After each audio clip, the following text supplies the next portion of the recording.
Hi everyone, my name is Carla. I'm the programmer for the showcase Magical Women, Reinventions of the Witch in Film. We are very excited here today to be with Anna Biller, who's the director of The Love Witch, which is a feature currently being screened in the showcase in Rio de Janeiro, but it was already shown in Brasilia, in São Paulo. And we also have here for this conversation today, Analu Bambirra, who is a film curator and also a producer. So we thank you very much, both of you, for being here with us today. And just one brief comment before I'll let you start.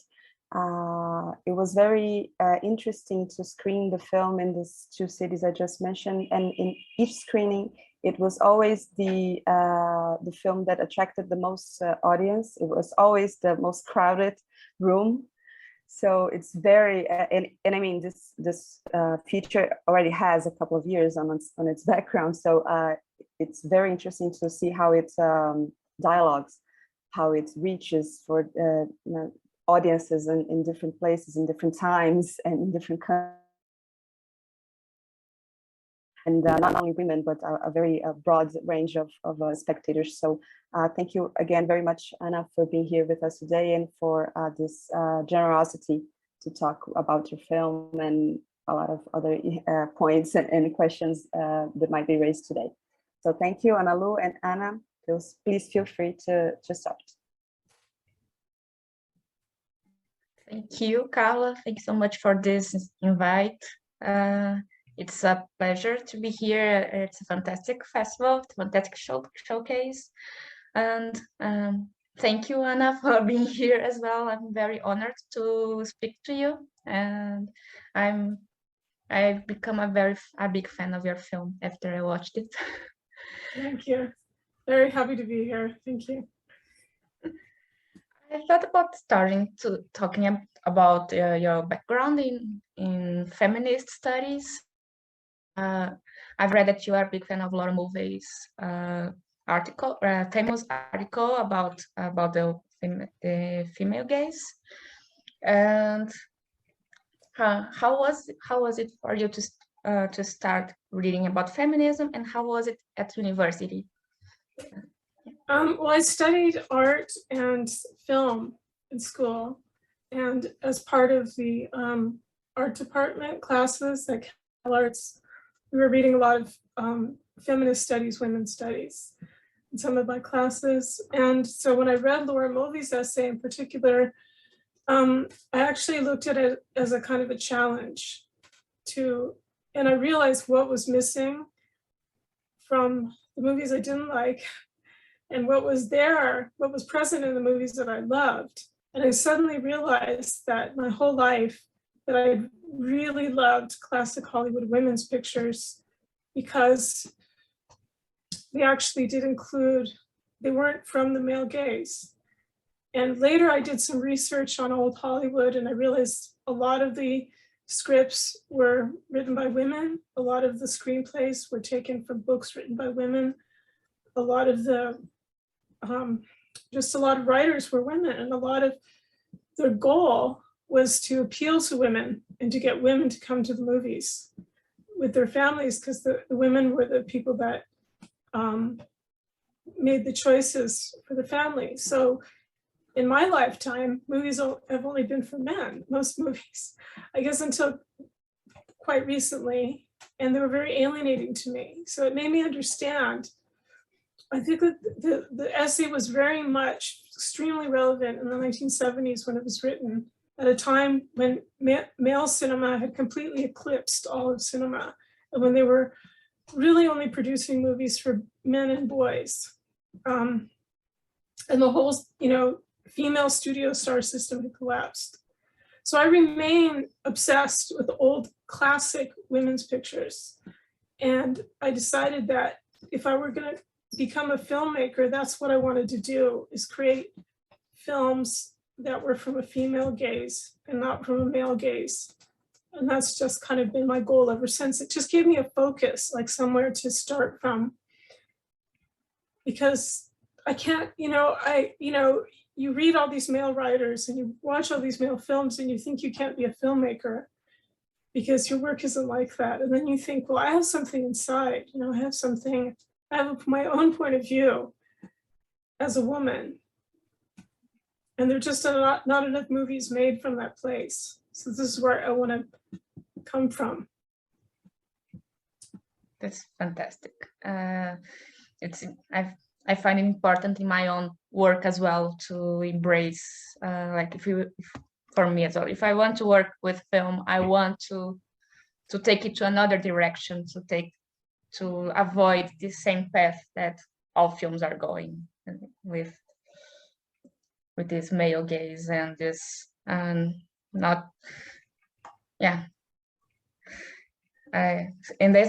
this made me admire a lot in your film, because you make this film about this powerful character, this powerful, glamorous woman who has a lot of power in her hands and with a lot of complexities, and that's perfectly fine. She's powerful even with her complexities. I feel that only man has this possibility of being complex and dubious in this kind of films. For women, they have to have a lot of layers and be more realistic. And this for me is fantastic for your film. Can you talk a little bit about how you reached the idea of the Love Witch, and how you how was it for you to build this character, to construct this character? Well, I wanted to do a movie about a witch who's a femme fatale. And, a femme fatale is somebody who's one thing on the inside and she's another thing on the outside, meaning what she wants is power. And maybe she wants other things like love and attention, but from the male point of view, she's just pure evil. So do a femme fatale from the female point of view. Also allow in the male point of view that she's evil, but not have it be from a man's point of view, where it's the man is the main character, and it's the man's point of view of how she's evil and she just destroys lives, but to have it from her point of view of why she turned out the way she did, why she wants all this power, how she's been hurt. And, I think she's a bit mentally ill, but, she reminds me of a lot of women that I know. But I also wanted to do something about, the witch. The witch is such a controversial figure in history. The witch is the same thing as a lot of women fantasize about being a witch because of the power and the uniqueness of the witch. But to men, the witch is evil and you have to burn her, you have to kill her, she has to be destroyed. So for me, a witch is a metaphor for a powerful, dangerous woman, like a scary woman,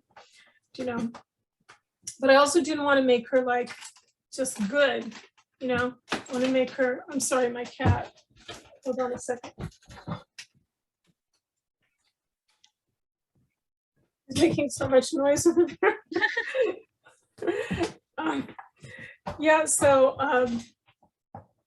And again, this is inspired by classic pre-code pictures, classic noir films of the femme fatale, but also making it about women today, like me, my sister, women that I know. So. Yeah. And it's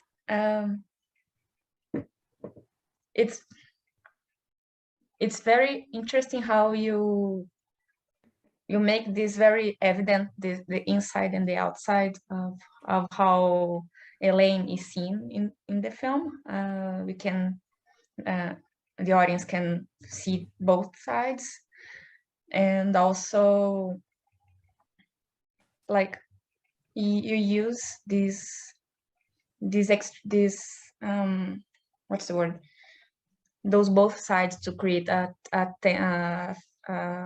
thrilling narrative. It's the horror. It's not a horror film, but it's like there is this elements of horror And Yeah, like a kind of like a thriller. yeah, Yeah, a little bit like it is a little bit of a horror, just in the sense of inside of her mind is a little bit like horror, you know, because it's just so full of cobwebs. She's kind of insane, and I really think that I feel like the patriarchy drove her insane, and that is the feminist thing about it. She's been driven insane by only being valued for her looks and her body her whole life, and never being loved or respected for anything else she can give. And this has turned her into kind of a shell of a person who almost has no soul. And she's trying to find a soul and to try to be and find love and maybe have one last chance to have some love and to have some human connection. But she doesn't get to have it because the men that she interacts with, they still refuse to see her as a person, even when they think they love her. So this is the tragedy of it. And that's the horror of it too. That's because true. She might be evil, but the men are in a way the men are worse because they see her as subhuman, actually. Yes, for sure. But it's also very normal in terms of women dating men who will relate to it. Do you know what I'm saying? So that's what becomes sad, because she's kind of almost a supernatural character. And yet it's like her reality is just very ordinary, actually, in terms of what we go through when we try to find love or respect. She highlights all these experiences with men and being objectified by men. I feel like her character highlights it so much. It takes it to another level, you know. By exaggerating it so much, in some ways it brings out the ordinariness of the situation. Yeah. So.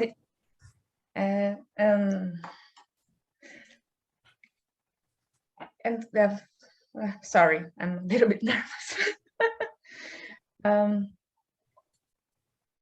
with the exaggeration that you bring of these situations regarding women dating men and being objectified and everything, you bring these topics with a very unique visual experience, a lot of visual pleasure. I read you mentioning in interviews that you really want to bring visual pleasure out of the male gaze and making everything very, very pleasurable to watch. Well, I'm actually trying to literalize the challenge to Laura Mulvey's essay, which is about visual pleasure. So meaning like visual pleasure, not just the way men would have visual pleasure in the sight of a naked woman, but the way a woman can have visual pleasure in the sight of a woman fashionably dressed, in the sight of interior decoration, you know, at the sight of cake or pretty things or pretty colors. So I don't think it's the male gaze, actually. I think it's the female gaze in the mirror. It's the woman looking at herself in the mirror in a pink dress and a big hat. It's the woman looking at her pretty teapot and her pretty couch. And I really think that when you're watching the movie, it's very difficult to sexualize Elaine, except in the scenes where she's being sexual on purpose. And the way that I do this is to just have her completely covered up all the time. Her neck is high and her sleeves are long. She's covered. She's got a wig. Sometimes she has a hat. This is on purpose, the idea that her body is covered. So the idea is that this is for women to look at her as a person with her fashion sense. And like, I want to wear that. And the women would be thinking, I want to wear that outfit. It's not really encouraging men to say, oh, I want to have sex with her. And they're going to think it anyway. But it's only in the scenes where she intends to seduce a man exactly in that way that will happen, that the audience will see her that way. So I'm trying to control the gaze.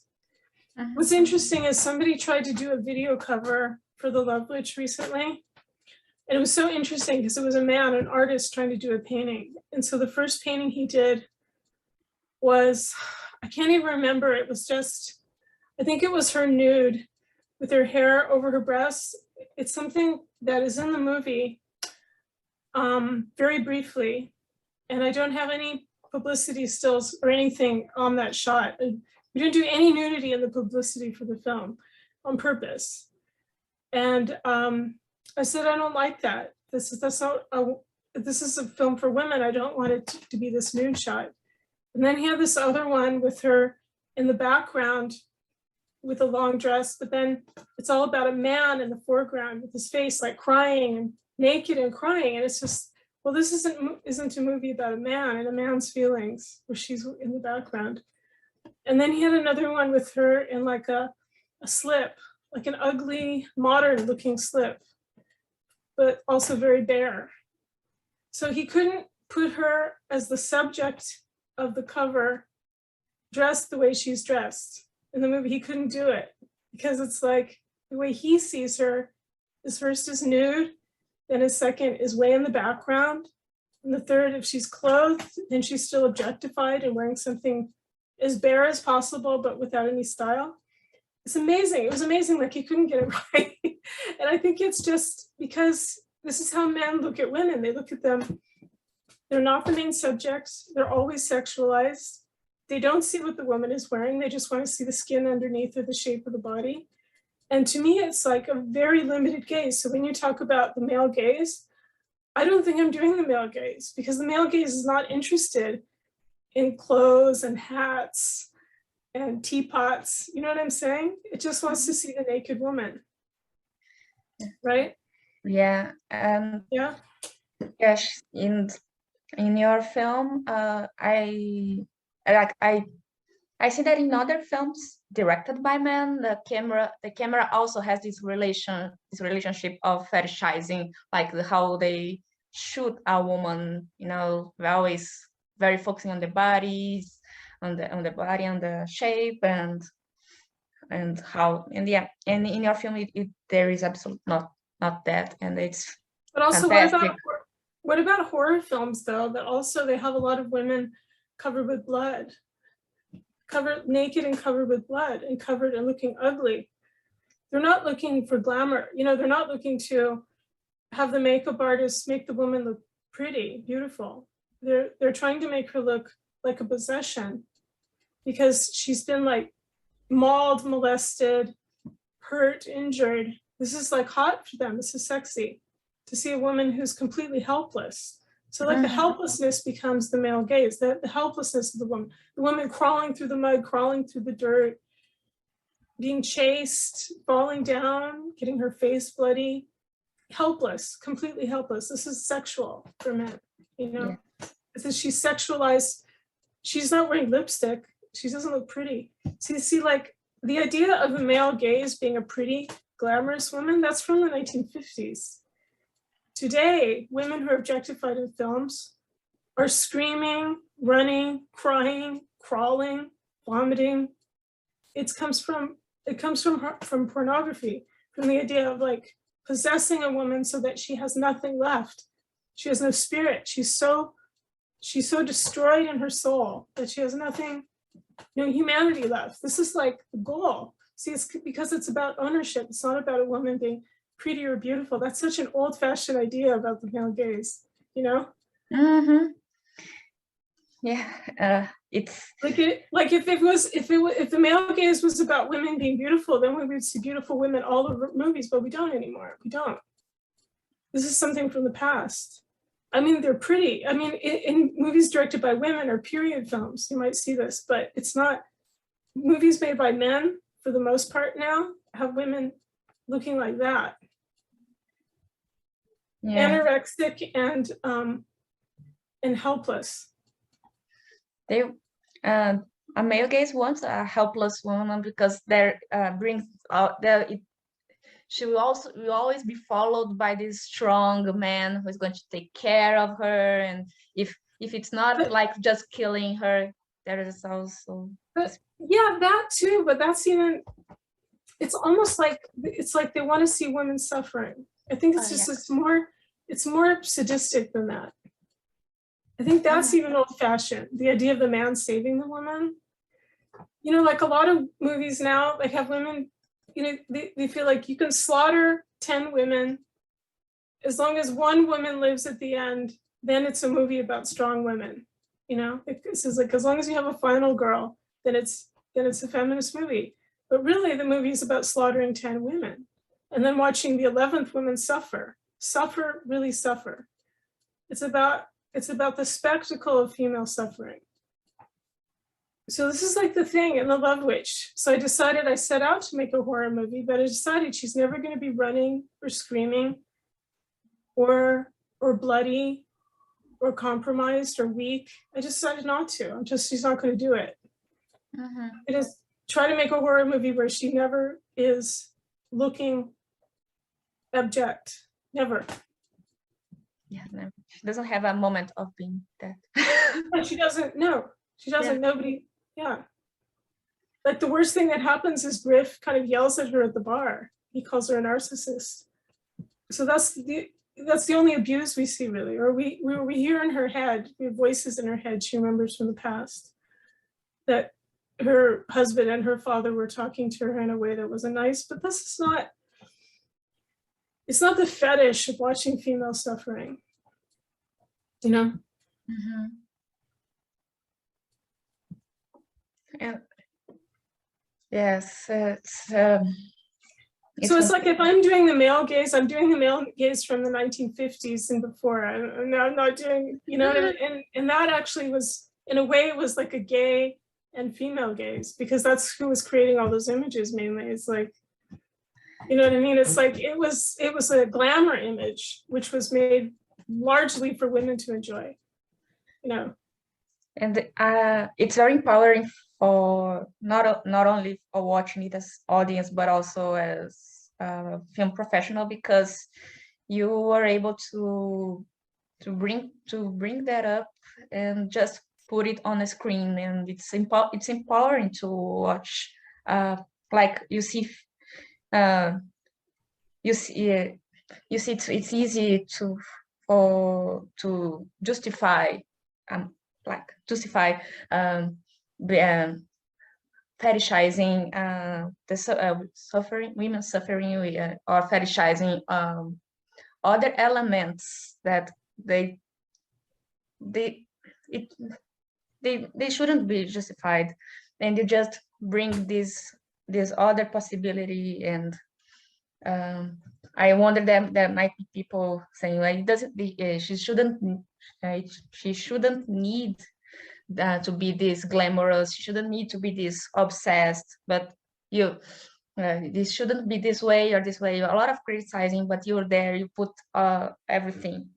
Everything. Yeah, I mean, but everyone is always telling women what they shouldn't do, you know? Yes. Like, you shouldn't be too, you shouldn't be too plain, you shouldn't be too pretty, you shouldn't wear too much makeup, you have to wear some makeup, you know? You can't be too fat, you can't be too thin. I mean, who cares in a way, you know? It's like, I like it. I like looking at glamour, so I put glamour in, because I like it, not to please anybody else. I love looking at glamour, you know. And like fashion magazines, who buys those? Like, not men. Women love to look at other beautiful women dressed in fashion, looking beautiful. Women love it. It's for women. It's for women and gay men to love that. Men are not buying fashion magazines usually, you know. That's why they're buying porn. They're not buying fashion. They're doing fashion. Yeah. And I really want to ask you about how it was to shoot the film. If it was challenging. I know you spent several years crafting everything, the art, but I mean, like, when you propose a film that goes on a different direction than what we see in mainstream media, of how to portray women and how to portray witchcraft, I I wonder how which challenges you could have faced in this path of embracing. I really want to make it this way, and you know. Well, I had complete creative control, but that's partly because I didn't do it the regular way. I didn't go through a studio system. I didn't go through like a traditional producer route. I produced it myself, and I got investors, and so they, you know, and I had creative control, so I could do whatever I wanted. The problem was, you see, I could not have taken the script to producers and got it done the regular way, because they would have just said no, because my script was too weird. I knew that. I knew I couldn't do it that way.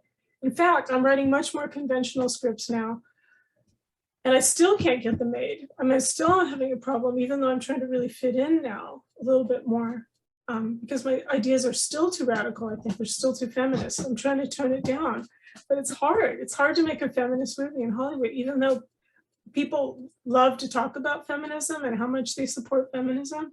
People are actually afraid to make a feminist movie. It's weird, but anyway, it's very hard. But on the set, I had a lot of problems because a lot of people didn't understand what we were doing, and they thought it was very, very weird, and they didn't relate to it. And a lot of the crew was very hostile to what we were shooting. And I think a lot of time, you know, a lot of the times male crew, they don't like having a female director, and they didn't like that I didn't have a boss. They really didn't like that. They didn't like seeing me in a situation where I didn't have a boss telling me what to do or reining me in. Sometimes it fills people with a lot of terror when they come onto a set and that there's a woman in control. I'm directing and I'm producing, and there's nobody above me. That really frightens them in a way. They want to police me. There was a lot of that going on, like people trying to police me or trying to shut me down. There was a lot of, I mean, I had some very supportive people on the set, but there was a lot of, it was very uncomfortable. And I don't feel like in general, I didn't have a lot of support until, you know, a few weeks in, they started to trust me because they realized the days aren't running over. I'm getting all my shots. Everything's calm. They're being fed nicely. You know, it's like I was running a very tight ship, and it took them a while to realize that it wasn't all falling apart. And I just feel like a lot of that was just they take a look at me and they just think that person's going to mess up. That person isn't going to do a good job. And it's like, why do they think that? Why? Is it because I'm a woman? I think so. You know, I mean, why else? I mean, what did we like? It wasn't my first feature film. You know, I had everything very well organized. Just like on my first feature film, I had the same attitudes. It was really hard. You know, I thought, well, I'm much more experienced now. It was just as difficult the second time. So it's really tough. I mean, I'm hoping that after like Me Too and after there's more female directors now, and the fact that more people know about my movie, that the next time it would be easier. But it's very unpleasant for me. Like I have a lot of trauma about being on the set, even though I know what I'm doing and I enjoy what I'm doing and I have great rapport with the actors and everything's running smoothly. I just feel like there's so much distrust and hostility towards female directors that it makes it very tough going in just to work in that environment that's so hostile. I'm sorry you went through all that. It must be very hard. It is hard for women to work in the film industry because of that, especially such strong film. Yeah, I feel like everybody wants you to take care of them emotionally. I think that's part of what's happening. They want you to come, make them feel comfortable, like be a mother. The problem is I'm too busy to do that. If I do that, then I don't have time to direct my film. I'm there for the actors. I'm there to coddle and nurture and flatter and make the actors feel comfortable so I get my scenes. I can't go around the whole crew and do that, you know? It's impossible. You know, and everybody expects for a woman to do that, you know, and it's like, that's why I have an assistant director, you know, but if the assistant director isn't doing it, then you have a problem. The assistant director is the one who's supposed to make the crew feel all happy. If they're not doing it, you know what I mean, then you really get a problem. But then it gets blamed on you, you know, so we have some dynamics that weren't great, you know, so. I hope in your next films this dynamic doesn't happen again. Yeah, I know. I'll have to be a lot more careful about choosing my production team. I guess I just vet people a lot more and get to know them a little bit more. That was my mistake, is that I had to hire everyone kind of last minute, although that's usually how films work, you know, like you find out when you're shooting and then you only have a few weeks and you have to hire everybody all at once, you know. So that's what happened. But so that, I guess that's always going to be the case on a film where you're not like, especially a low budget film where you can't pay like top, you know, the top rates to get the best people, you know. Yeah, you're always going to get some people who are unhappy and grumpy and sabotaging, and you know, there's always going to be a few people like that on the set. Yeah. So changing a little bit the subject, because I really want you to talk a little bit about the art, because you nailed it. So it's amazing. I have a specific question about the use of the tarot cards, not only for the visual references in photography, in art and how evident it is, but also about how you use it in a narrative. You always use the Three of Swords to indicate there is a murder. And I loved it. Can you talk a little bit of about the relation with the tarot in the film, and also with yourself? well, I was using tarot cards. I use tarot cards when I'm troubled. So years ago, before I shot the film, I had a little bit of heartbreak, and it was actually quite extreme. And every time I would draw like a single card, no matter how many times I shuffled, it would always come up with Three of Swords. And it's because that was my situation, and I couldn't get out of it. And I didn't stop drawing it until I resolved the issue. And it went on for more than a year. And then during that period, I only drew swords. It was like the Nine of Swords, and mainly the Three of Swords, but all the swords and they're all just about stabbing you in the back and feeling stabbed, and you know, and all this like betrayal. And I thought, this is very interesting because I can't get away from this card. And so part of the inspiration for The Love Witch was, I want to make a film that shows heartbreak on the screen, what heartbreak feels like, for your heart to be broken. So putting some of that tarot card imagery, even in the costumes in the Renaissance Fair, that was inspired by tarot card imagery. And then some of the paintings were directly from tarot cards. And then the color scheme in Elaine's apartment comes from the Alexander Crowley, the Thoth tarot deck. So I just, you know, I was just having fun with that. I just like to come up with a theme and then really, really get into the symbolism of it, whatever that is. You know, so when I'm trying to really express that Elaine is obsessed with her feminine fantasies, to do the pink tea room, and just, you know, just use color as much as possible, and use color and decor and costume and lighting to create atmosphere and symbolism. And sometimes people find that silly, but I think that those are your tools as a filmmaker to, you know, to create. You can create a lot more meaning with everything else than just the text, you know.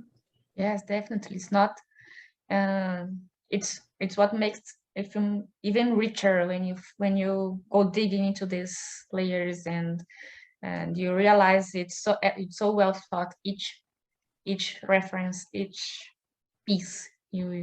Yeah, and you have white horses in the tarot. There's always like a white horse. The knights are all on white horses, and then you see the white horse is a symbol in her paintings and in the Renaissance Fair. And then in the Renaissance Fair, it's almost like it comes so much out of the tarot and so much out of her fantasy life that she's already expressed, that I wanted it almost to seem like it could even be her fantasy, that it never even happened. Do you know? Mm-hmm. Yeah. You know, that he's like, you know, Griff is from the tarot as well, right? He was the knight. The knight, I can't remember which knight now, the Knight of Cups, I think, that she she drew the Knight of Cups, and then she met him and she felt that he was the Knight of Cups, also riding on a white horse. So the idea, and then they're riding on the white horse in the end. So it's almost like, it's like how much of it is, the film is her fantasy life, you know, and how much of it is real, you know. I think at least that part, maybe we're not really sure if that really happened even, that whole Renaissance thing. I like to think that it even if you're not sure, it could have existed, because in the reality, in the film, it is possible that they were running around and suddenly there was this Renaissance fair. Yeah, and I like to make a movie where the way it looks from the very beginning creates that possibility. Because if I didn't make it look so fanciful, like with the tea room and her apartment and some of these things, you wouldn't accept that when it happens. The idea is that you create a film where the visual world of the film can be anything. And so you'll accept anything as being, as really existing, you know? It's amazing. And well,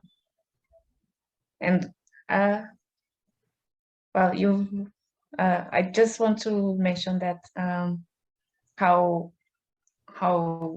the art is so well stitched in the film, to the point that even her makeup highlights her horror. You know, I realized how light here it is in Elaine, and how she uses her manipulation skills to reach men. And it was like every little thing is thought, and well, and it, congratulations for that. Thank you. Yeah, I enjoyed creating all of that.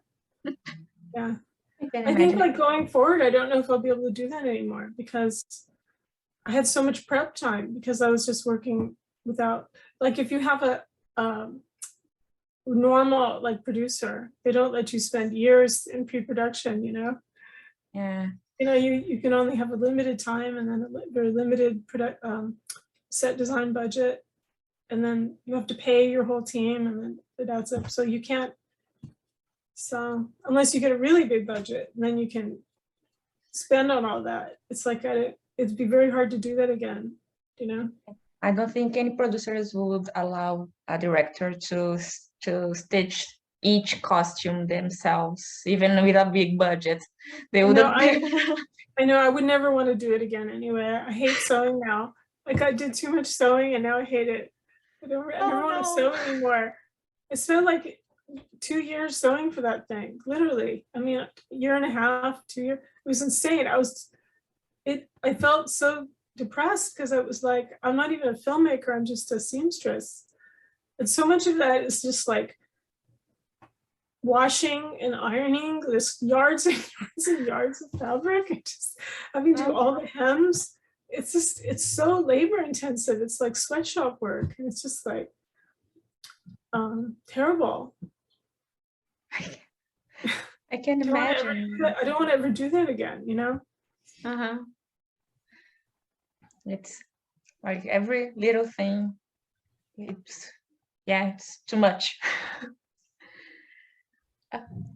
I can talk a little bit about how you portray a modern witchcraft, and if you got feedbacks from pagans who watched your film and reached you. Yeah, it's very accurate. I did a lot of research. I read dozens of books because I wanted to get it right. And then finally, I figured it out. It took me a long time. It's just not at all like other religions, because it's very new. So it's from the, really in America and in UK, it really started in the 1950s. And it's based on paganism, but it's all new. All the witchcraft we have is new. There's no real history to it. Everybody does it their own way. And then the other thing I found out is that a lot of different types of witches work together.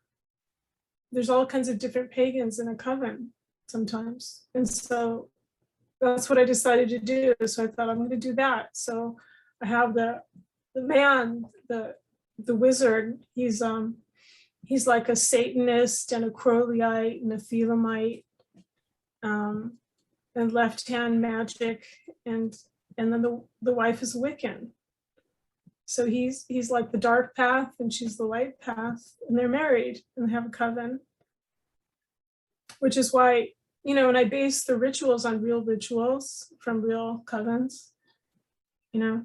So like gardener, Gardnerian, one rite is Gardnerian, the other is Alexandrian.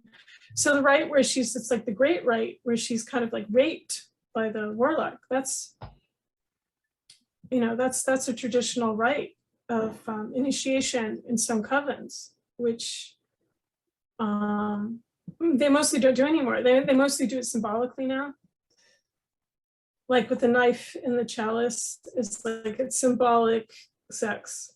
Most covens don't do that anymore because it's considered sexual assault. At this point, I mean, in the 1960s and 70s and stuff, that was pretty common, maybe even through the 80s. And even, you know, I've been to some rituals, they usually don't use even wine anymore because there are kids there. They use punch or grape juice. But back in the 50s, 60s, and 70s, they were having sexual initiations called the Great Rite. And if you wanted to belong to a coven, a lot of times you did have to have sex with the high priest or priestess. And sometimes it really was coercive. And there's a lot of dirt on that. You know, I researched all the stuff, and I thought, okay, so that's just like another part of Elaine's trauma, you know, to make it the kind of coven where in order to belong, then she had to kill herself in one more way. So that she's been kind of brainwashed into a cult. Yes. You know, so that is kind of, but then Barbara, the high priestess, she's like the kind of woman who has a husband that does terrible things and she looks the other way, like she refuses to see what he's doing, or she doesn't want to see, you know. And she's kind of a little bit like an automaton because she's kind of like brainwashed into a cult. And then when the twins, the blonde twins, are dancing, they're being brainwashed into a cult. That's what that scene is about. It's about their brainwashing, just so you can see how Elaine was brainwashed. You can see her training there. And you can see how they're all very happy to be indoctrinated into what a woman needs to do. And it's like, I feel like that's the brainwashing that all teenage girls are subjected to in the world without even, you don't have to join a cult. I mean, all girls, by the time they're 13, they know that they can use their body and get things if they want, you know, and they all know that they can do it, and that they'll get some power, and that they'll get rewards. Or maybe they know that if they don't do it, they're scared not to do it. And it's just like, when they're too young to understand what it means, it's heartbreaking to me. Like, to me, that's almost like the most heartbreaking scene in the movie, because it's about how we're all conditioned as girls to not think of ourselves as people, starting from adolescence, you know? Yeah. Like your power lies on allowing yourself to be an object, and you should embrace being an object. And it's very, yes, it's something that we don't need to be in a cult to learn. Like we see media, we see people, friends and people around always talking about it. Yeah, and you know what's so interesting is so many men who watch The Love Witch don't get anything out of it except for Elaine's nudity or sexuality. They get nothing, and they just get nothing out of the story. They get nothing. They say this is a movie that has no plot. It has no theme. It's not about anything. There's no themes in it. There's no subject matter, because it's invisible to them. These things are invisible to them. So they're bored. They're bored during that burlesque scene because they don't want to watch something about female conditioning. All they can, and it's like, well, why are they bored? Because there's a really sexy burlesque dancer, but they don't like watching that. They don't like watching that because it puts them in the point of view of the men that are leering at her. And that gives them no point of view because they can't be sympathetic to the girls being indoctrinated into a cult. So they have no point of view. So they get bored and they fall asleep. And then they start disliking the movie right about there because their point of view is not present. And so the thing is that men are so used to having their point of view be the only point of view in a movie, and to always have a male point of view catered to. I was kind of excited when I saw that happening, all those complaints starting during that scene. So when men started to really complain, because I realized I'm actually achieving what I set out to do, which is making a movie that women understand, that like a 16-year-old girl understands better than a 50-year-old man. Mm-hmm. You know, I thought that's something of an achievement if I can do that. Yeah. And talk about reception. I've read that there was a big focus on your film when it was released, because it was right after Trump was elected in the US. But I want to ask you if afterwards, it's been 6 years already, if I'm not mistaken, after your film was released, if anything has changed when people approach you and talk to you about your film, when you see a screening and you see how people react to it. Yeah, I think that it doesn't, people aren't, it's not so controversial anymore. So people don't so much feel the need to put me down. Like men don't feel so much the need to be upset by it or put me down. And it doesn't feel controversial. I think people admire it and like it, or they don't like it, but it doesn't feel so much like I'm the target of hate or controversy anymore. And I think that's because I haven't made another movie yet. I think it's like people, like maybe men were afraid, like women are going to take over. They're going to start making these movies about women's rights, and we're going to be left out. We're going to be cut out of the picture. Nobody's going to make movies for us anymore. And they got all riled up and scared. And then they're like, oh, that didn't happen. So it's like, okay, this woman doesn't have any power. She's not famous, or she didn't make a lot of money. She's fine. She's still down there. So I feel like people are, you know, men aren't intimidated by me anymore, because the film didn't change the world at all. And I didn't become, you know, powerful, and everything is still exactly the same as the way it was before the movie came out. It didn't change the world at all. So but I get more and more fans, actually, like on TikTok, and you know, I just get all these new fans that are young girls who feel very, very strong and very powerful, and it becomes empowerment for them, and that's what I love. Mm-hmm. So that sounds very cool, to see new fans and people approaching you every time. And yeah, I have so many fans now. I mean, I really have a lot of fans, and it's really great. I just wish I could make another movie for my fans, you know. It's hard because I'm trying to do it now through the studio system, and that's why it's so hard, because I think my scripts, again, are still too weird. I keep writing, though. I keep trying, because we'll see. I've been trying to make this Bluebeard movie for years now, and so during the pandemic, I wrote a novel. I wrote a novel version of it. It's a book. I just finished that, and I'm sending it out, and I'm hoping that if the book comes out and if people like the book, then I can make the movie. In the meantime, I'm writing more scripts. So I'm trying to find a way to get movies produced that producers will believe in my script, so I can. It's been hard, because my work is unique, and everything is always based on a model of something else that made a lot of money, that sold really well, and I can never point to anything because my work is unique. You know, mm-hmm. It's a little bit of a problem. Yeah, I really hope that you can find a way to make your film happen. Looking forward to your book. Now that I'm yeah. Thank you. The book is, I love writing books. I mean, I wrote this, and now I want to write more books. So I would really, it would be so amazing if this book could be popular, and then I can make a movie, and then I can get my career back up. Mm-hmm. So. Is there anything that you would like to add to what we talked? Something you would like to mention? You would like to bring to speak up? No, I mean, I think the most passionate thing for me work is actually how you framed it. Is important to me as a feminist work that comes from thinking about a woman other women and the social context that we live in, and Laura Mulvey's essay and that whole development is, to me, is why I want to make movies, other than the fact that I love movies and I love cinema. But this is really at the core for me, at the key is it's almost like an activist position, which is why I don't really want to make scripts that aren't activist.